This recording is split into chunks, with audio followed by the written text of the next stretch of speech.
Sometimes the smallest voice carries the oldest secret. I never imagined my first morning working at the Romano estate would begin with words that would change more than my future. At 26, I had learned not to expect miracles. Life had taught me that bills arrived on time, landlords rarely waited, and single mothers survived by showing up before sunrise with tired smiles and steady hands. So when the agency offered me a housekeeping position at the largest private estate outside Manhattan, I accepted before they could change their minds. The pay was almost double what I earned cleaning apartments across Queens, and for the first time in months, I believed Noah and I might finally catch our breath. The wrought iron gates stood nearly 12 feet high, opening without a sound as my aging Honda rolled slowly onto a driveway lined with towering maple trees. Morning sunlight filtered through their branches, painting shifting patterns across the pavement, while an elegant stone mansion emerged beyond them like something lifted from another century. Everything about the place whispered old money. Marble fountains, perfect hedges, windows polished until they reflected the blue September sky. Even the silence felt expensive. Noah sat quietly in his booster seat behind me, clutching the small stuffed rabbit he refused to leave home without. Most 3-year-olds talked endlessly during car rides, but my son often watched the world instead, studying everything with those curious blue eyes that always seemed older than they should have been. Ready for our adventure? I asked with the brightest smile I could manage. He nodded once. Will there be cookies? I laughed softly. Only if someone behaves. That answer earned me the tiny grin I loved more than anything. Mrs. Bennett, the head housekeeper, greeted us at the servants' entrance exactly at 8 o'clock. She looked to be in her 60s, dressed in a perfectly pressed navy uniform, carrying herself with the calm confidence of someone who had managed impossible people for decades. Welcome to Romano House, she said warmly. You must be Emily. I shook her hand. Thank you for this opportunity. She smiled at Noah. And this handsome young man? My son. Well, young man, stay close to your mother today. Noah nodded politely, making Mrs. Bennett chuckle before she handed me a schedule and began showing us through endless hallways filled with polished wood, antique paintings, crystal chandeliers, and elegant furniture that looked like it belonged in museums rather than someone's home. Every room seemed larger than my entire apartment. Every clock chimed with quiet precision.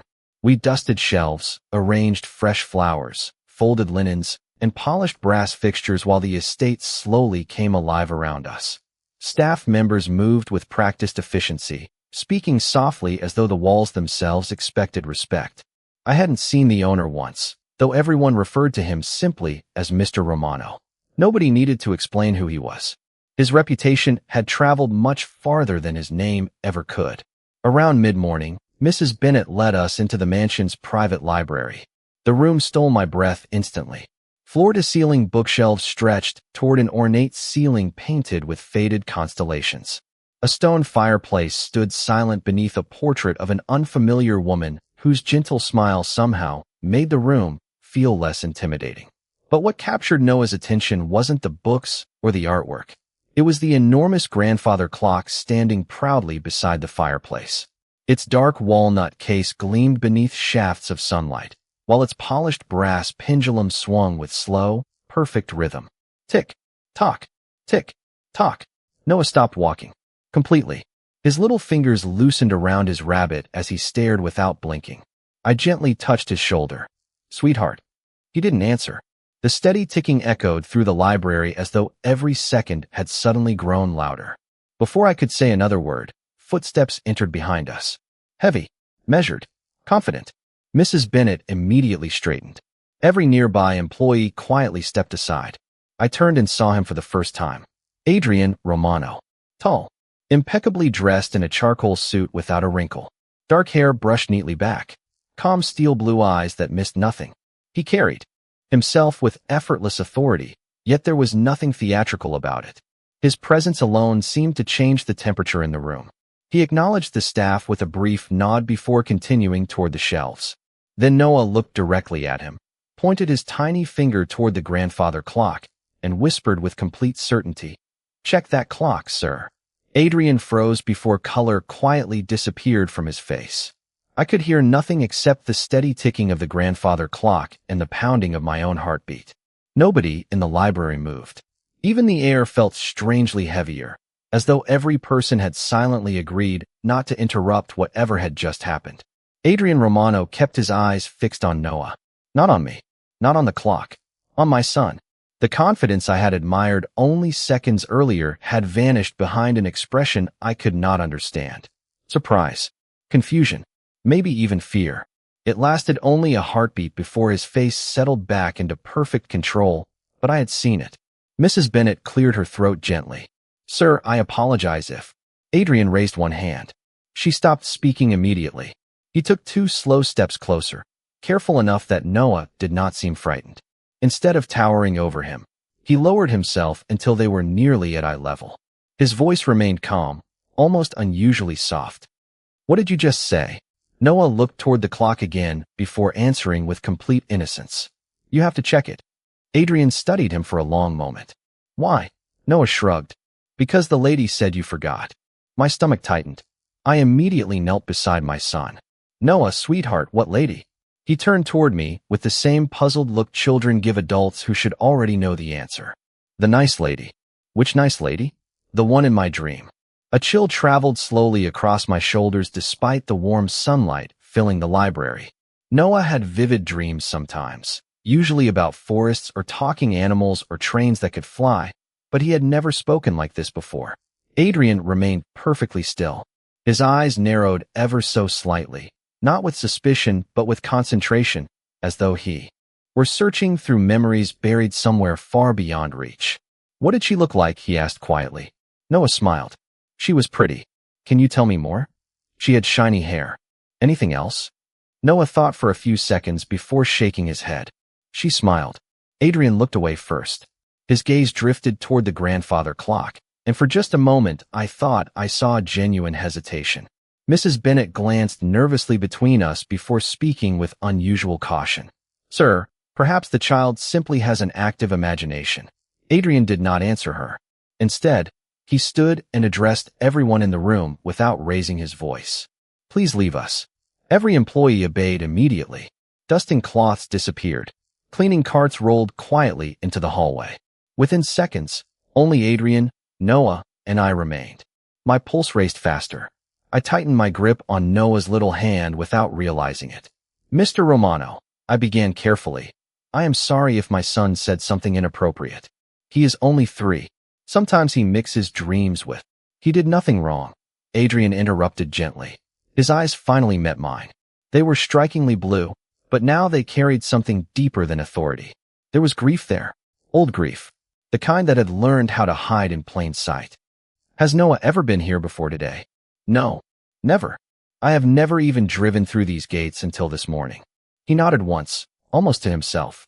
Has anyone ever shown him photographs of this house? No. Has he ever seen that clock? No. Each answer seemed to deepen whatever troubled him. Noah suddenly tugged on my sleeve. Mommy. Yes, sweetheart. He still did not check it. Adrian closed his eyes for the briefest moment, exhaling so quietly I almost missed it. When he opened them again, he looked directly at the old grandfather clock with an expression that belonged to a man standing at the edge of a memory he had spent years trying to outrun. Then, without another word, he slowly walked toward it and rested his fingertips against the polished walnut case as though greeting someone he had not seen in a very long time. Adrian's fingertips lingered against the polished wood for several silent seconds before he reached beneath the carved frame and pressed a place that looked no different from the rest of the clock. A faint click echoed through the library. I watched in disbelief as a narrow wooden panel, almost invisible beneath decades of careful craftsmanship, slowly shifted open. Dust floated through the beam of morning sunlight as though the clock itself had not revealed its secret in years. Inside rested a folded piece of yellowed paper, protected beneath a thin sheet of glass. Adrian stared at it without touching it. His breathing became slower, heavier, measured like someone preparing himself for words he had spent a lifetime avoiding. Noah squeezed my hand. That is what she wanted you to find, he said quietly. My heart skipped. Noah, I whispered, kneeling beside him once again. Who is she? He frowned as though the answer were obvious. The lady who smiles when the music plays. I looked around the silent room. There was no music. only the steady rhythm of the pendulum continuing its endless journey from left to right. Tick, tock, tick, tock. Adrian finally lifted the protective glass and carefully unfolded the brittle paper. His movements were unbelievably gentle, almost reverent. Whatever was written there, he already seemed to know it by heart. His eyes scanned only the first line before he closed them. A faint smile appeared for the first time, carrying more sadness than happiness. I thought it was gone, he murmured, almost to himself. I remained where I was, unsure whether I should apologize for witnessing something so deeply personal or quietly leave the room. Instead, Adrian looked toward me and spoke with surprising calm. This letter has not been touched in 20 years. I blinked. I do not understand. Neither do I. His answer was honest. Not defensive. Honest. He carefully folded the paper again and returned it exactly where it had rested, as though disturbing its position any further might somehow erase its meaning. The only two people who knew this compartment existed are no longer part of my life. Before I could ask another question, Noah released my hand and walked toward the grandfather clock with small, confident steps. Every instinct told me to stop him, but Adrian quietly shook his head. Noah rested his tiny palm against the smooth walnut surface exactly where Adrian had done moments earlier. He smiled at the pendulum. It is lonely. The words settled over the room with impossible weight. Adrian looked at him with growing disbelief. Why would you say that? Noah kept watching the swinging brass pendulum. Because it has been waiting. Waiting. Something about that single word changed Adrian's expression again. His eyes drifted toward the large portrait hanging above the fireplace. Until that moment, I had barely noticed the woman in the painting beyond her warm smile and elegant cream-colored dress. Now I saw Adrian looking at her instead of the clock. Not like an art collector admiring an old portrait. Like someone remembering a real person. Her name was Claire, he said softly, almost as though he had forgotten I was still standing there. She believed every old clock carried memories. He smiled faintly before the sadness returned. I always told her that was impossible. Noah tilted his head. She said you were wrong. The color slowly disappeared from Adrian's face again. I felt my pulse racing inside my ears. There was no explanation that made sense. My son had never been here before. He had never met Adrian Romano. He had never seen this house, or that portrait, or that hidden compartment. Yet every sentence he spoke seemed to unlock another piece of a story none of us had intended to revisit. Adrian looked directly into my eyes with quiet certainty. Mrs. Carter, he said carefully, I believe your first day of work has just become something neither of us expected, because I no longer think your arrival at this house was a coincidence. I wanted to tell him he was mistaken. I wanted to laugh awkwardly, thank him for the strange conversation, and return to polishing shelves before my imagination carried me somewhere impossible. But the words refused to come. Adrian Romano was not a man who looked easily shaken, yet the quiet certainty in his voice carried no trace of exaggeration. He believed what he had just said. Somehow, that frightened me more than if he had accused me of staging the entire encounter. Noah wandered toward one of the tall windows overlooking the gardens, humming softly to himself while sunlight wrapped around his small frame. He looked perfectly ordinary again, fascinated by butterflies drifting over rows of white roses as though the last 15 minutes had never happened. Adrian remained beside the grandfather clock, his eyes following my son with thoughtful restraint. Finally he spoke. Tell me about him. I folded my hands together to stop them from trembling. His name is Noah. He turned 3 in July. He loves pancakes, toy trains, and asking questions that I cannot always answer. Adrian smiled faintly. And his father? The question caught me off guard, but there was no judgment in his tone, only quiet curiosity. I answered honestly. He has never been part of our lives. Adrian nodded without pressing further. That simple courtesy surprised me. Most people asked more.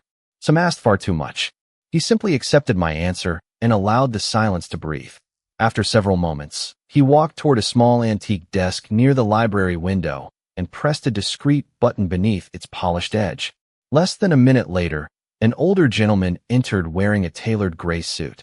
Silver hair, wire-rimmed glasses, calm eyes sharpened by decades of careful observation. You called, sir? Adrian inclined his head slightly. Charles, I would like you to locate every employment record we have from 20 years ago. House staff, garden staff, maintenance, Everyone. Charles looked surprised, but did not question the request. Immediately, sir. Especially anyone connected to Claire. The older man's expression softened almost imperceptibly. Of course. He quietly disappeared as quickly as he had arrived. Claire. The name lingered in my thoughts. Whoever she had been, her memory still lived inside every corner of this room. Adrian turned back toward me. You deserve an explanation. You do not owe me one. Perhaps not. His eyes drifted once more to the portrait above the fireplace. But I owe one to myself. He took a slow breath. Claire worked here. Many years ago. She was not wealthy. She was not powerful. She simply had a way of making every room brighter the moment she entered it.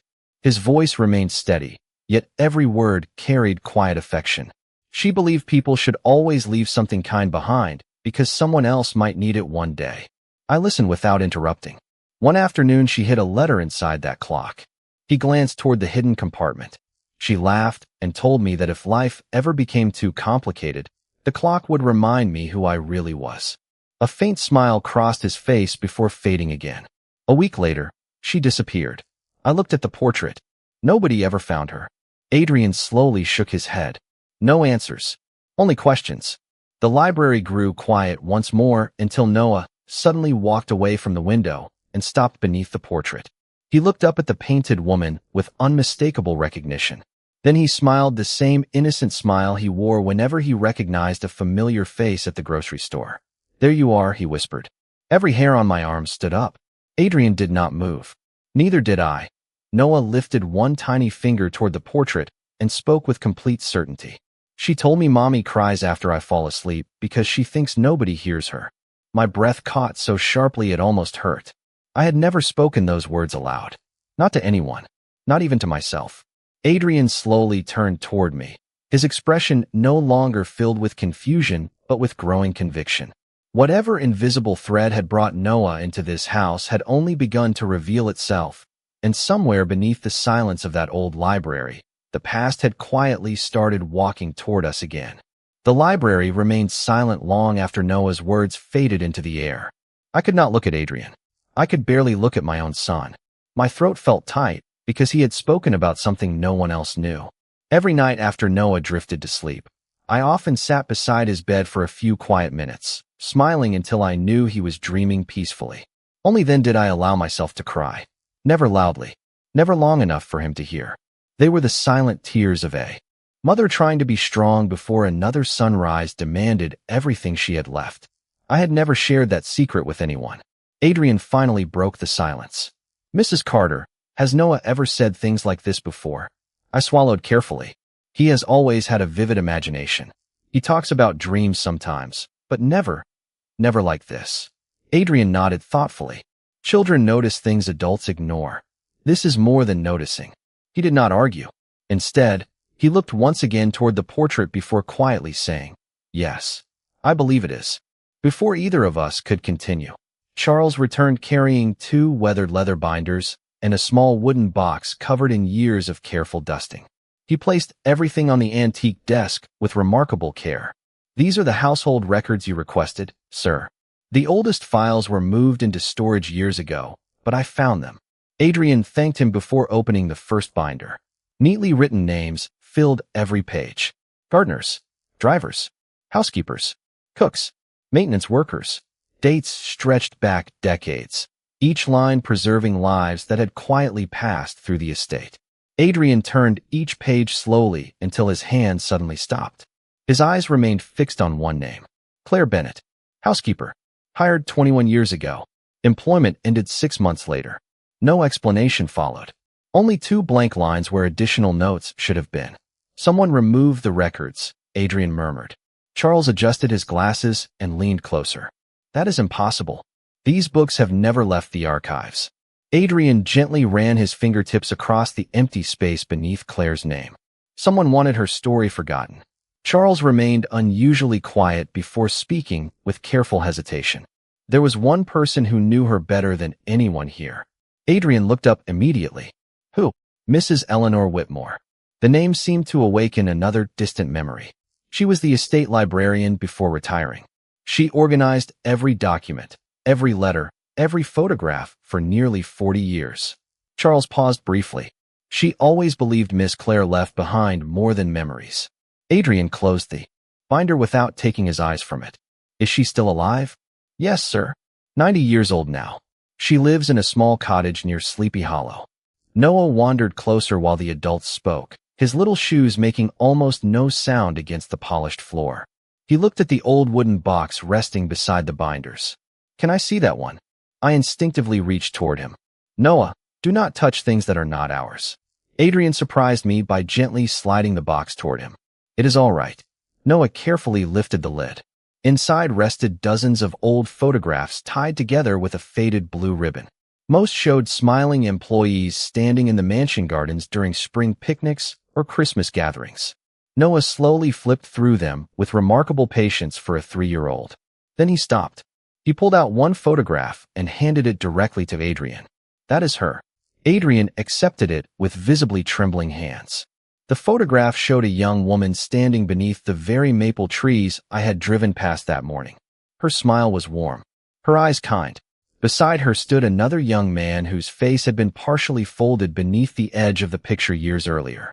Adrian stared at the image for several long seconds before whispering almost inaudibly, "Claire." Then his expression changed. He carefully unfolded the damaged corner of the photograph completely, revealing the hidden face beside her. My breath caught instantly because the young woman was familiar now, but the second face was not the one that had shocked Adrian. It was the tiny infant sleeping peacefully in Claire's arms, wrapped inside a cream-colored blanket embroidered with a single name that neither of us had expected to see. The embroidered name on the blanket was Emily.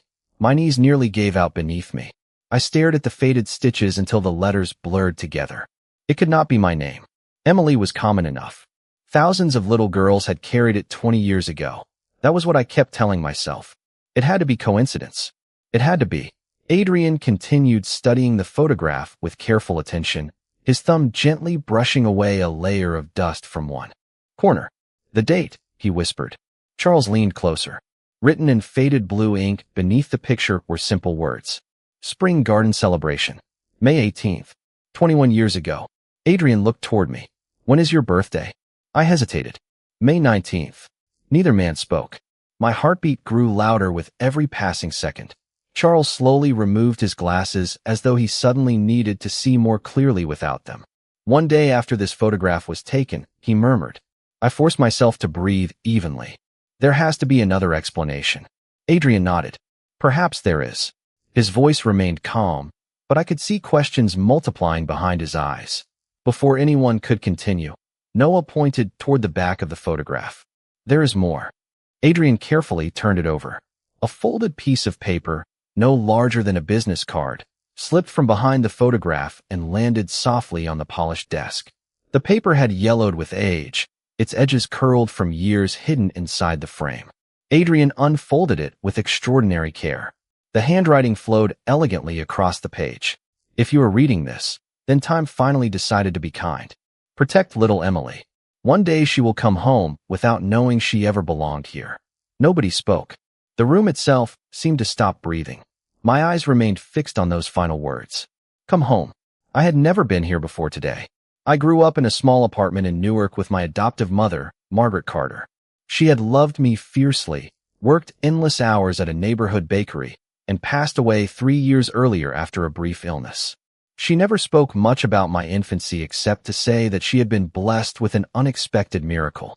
I had never questioned her story because love had always mattered more than biology. Yet now memories I had long ignored began quietly returning. A music box shaped like a clock that my mother refused to throw away. An old photograph she always kept hidden inside her dresser. The way she sometimes watched me while I slept with tears she believed I never noticed. My chest tightened. She adopted me. I whispered, almost to myself. Adrian looked at me with genuine compassion. Did she ever tell you where she found you? I slowly shook my head. She always said that families are chosen by the heart before they are chosen by anything else. Charles smiled sadly. That sounds like Margaret. I looked up in surprise. You knew her? Only briefly. He nodded. She worked here for several weeks after Claire disappeared. Then she resigned unexpectedly. My mind struggled to catch up with each new revelation. Margaret had never mentioned this estate. Never mentioned Adrian. Never mention Claire.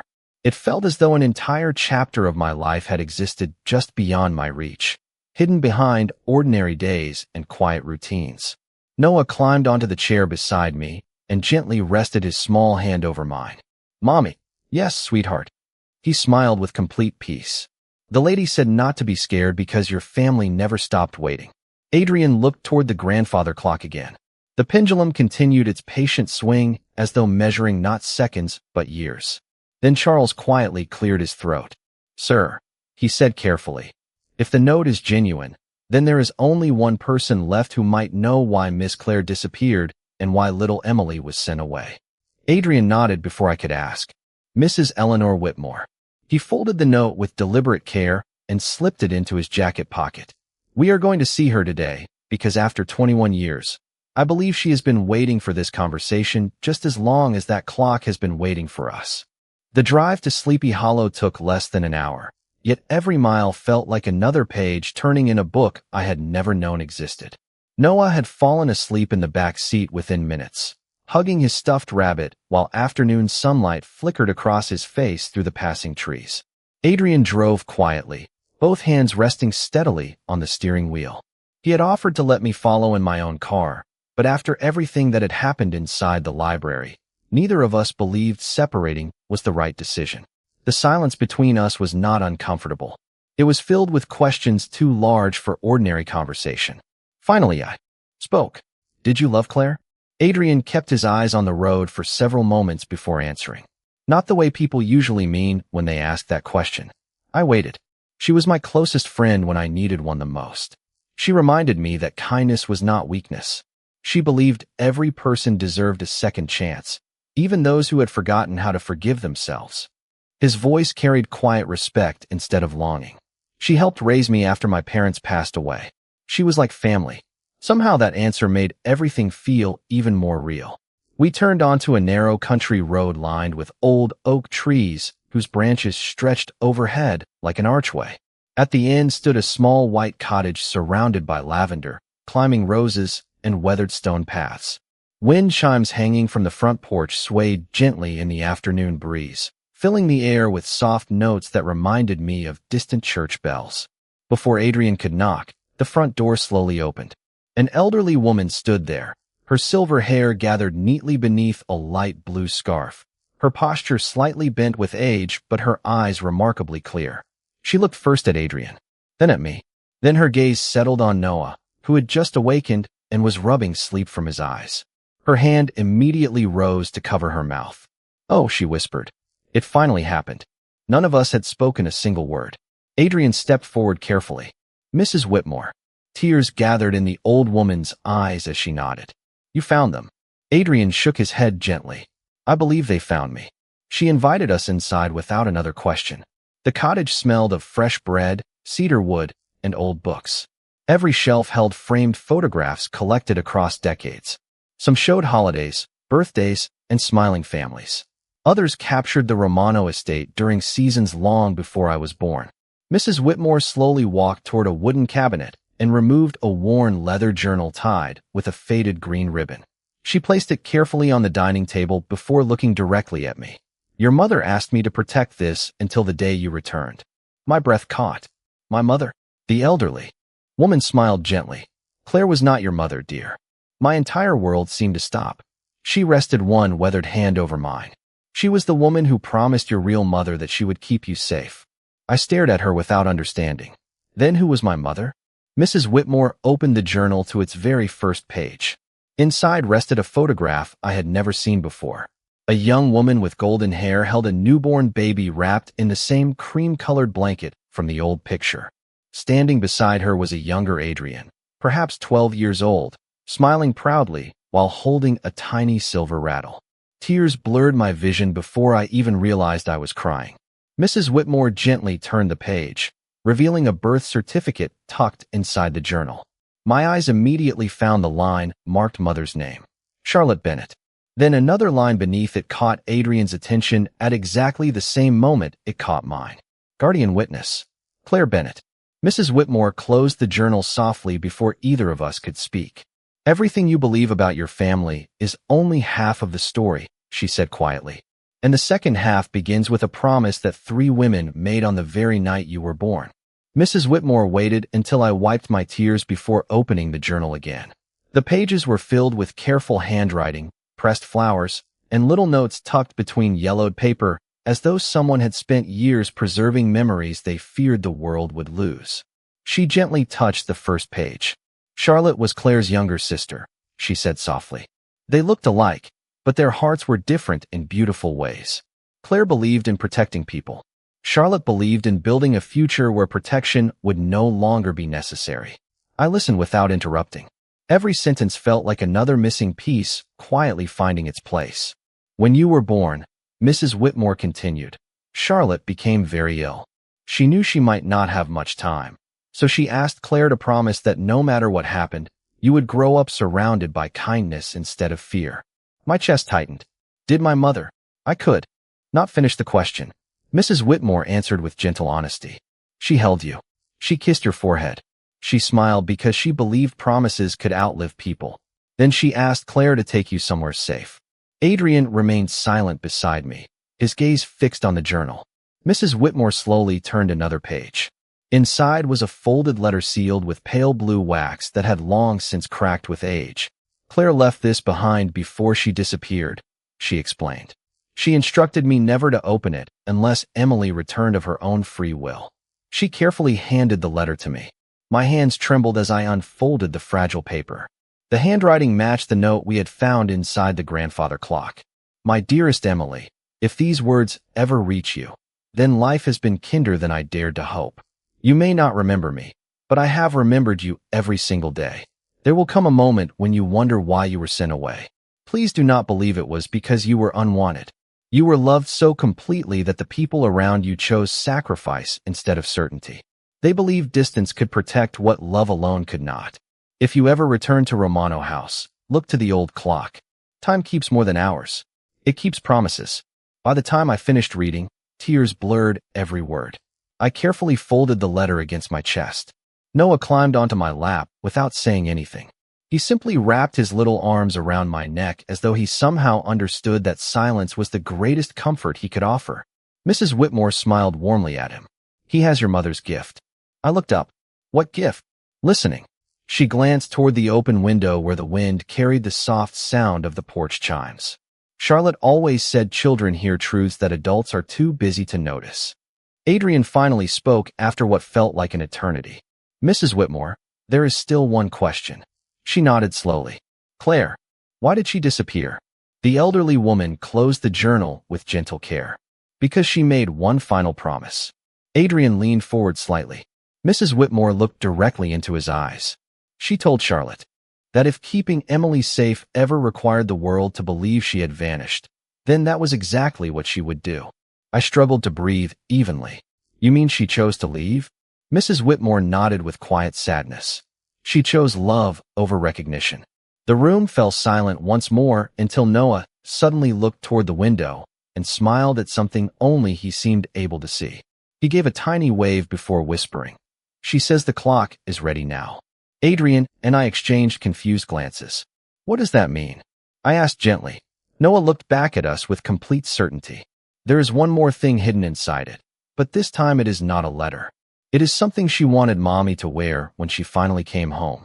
The sun was already setting when we returned to Romano House, bathing the stone walls in warm shades of gold that made the estate feel less like a fortress and more like a place waiting to welcome someone home. Nobody spoke as we walked back into the library. There was no need. Every answer we had uncovered had quietly led us back to the same room where the day had begun. The grandfather clock continued its patient rhythm exactly as before. Tick, tock, tick, tock. Only now, each swing of the pendulum felt less like the passing of time and more like the heartbeat of a promise that had refused to disappear. Adrian stepped toward the clock first. Without hesitation, he opened the hidden compartment once more. The folded letter remained exactly where he had placed it earlier, but this time his fingertips searched farther inside the narrow wooden space. He paused. Then he looked at me. There is another latch. Carefully pressing against the back panel, he heard another quiet click. A second compartment, smaller than the first, slowly slid forward. Inside rested a tiny velvet pouch faded by age but still carefully tied with a silver ribbon. Adrian lifted it with remarkable care before placing it gently into my hands. "This belongs to you," he said softly. My fingers trembled as I untied the ribbon. Nestled inside the pouch lay a delicate silver locket shaped like a small clock face. It was simple, elegant, beautiful without trying to be. On the back, barely visible beneath the years, were 4 engraved words. "Until time brings you home." Tears filled my eyes before I even opened it. Inside were 2 miniature photographs. On one side, Charlotte smiled while holding me as a newborn wrapped in the familiar cream-colored blanket. On the other side stood Claire beside the grandfather clock, laughing at someone outside the frame. Tucked behind the photographs was one final handwritten note folded so carefully it seemed untouched by time itself. I unfolded it slowly. "Emily, if this locket is around your neck, then my promise is finally complete. Never measure your life by what was taken from you. Measure it by every person who chose to love you anyway. Margaret loved you. Charlotte loved you. I loved you. And one day, when you hear the old clock again, remember that home is not the place where your story began. Home is the place where your heart no longer needs to search." I closed the locket and held it against my chest, unable to stop crying. Not tears of grief this time, but of recognition. For the first time in my life, I understood that I had never been abandoned. I had been protected by people whose greatest act of love had been letting someone else raise me in peace. Adrian quietly reached into his pocket and removed the old letter from the hidden compartment. He looked at it one final time before placing it beside the locket. "Claire always believed time would return what fear had separated," he said. "I never believed her." Noah slipped his tiny hand into mine and smiled. She was right. We all looked toward the grandfather clock together. Without anyone touching it, the old mechanism released a soft melodic chime that echoed gently through the library. Mrs. Bennet, Charles, and several members of the household quietly gathered outside the doorway, drawn by a sound none of them had heard in decades. Charles smiled through glistening eyes. "It has not chimed since Claire left." The room fell silent after the final note faded away. Evening light poured through the tall windows, wrapping everything in a peaceful glow. Adrian looked at me, not with authority, not with obligation, but with quiet gratitude. "Welcome home, Emily." I looked around the library one last time before fastening the silver locket around my neck. Somehow it felt as though it had always belonged there. Noah leaned his head against my shoulder, already growing sleepy after the longest day of our lives. As the pendulum continued its steady rhythm, I finally understood something Claire had wanted me to discover all along. Time does not erase love. It simply protects it until the right hearts are ready to find each other again.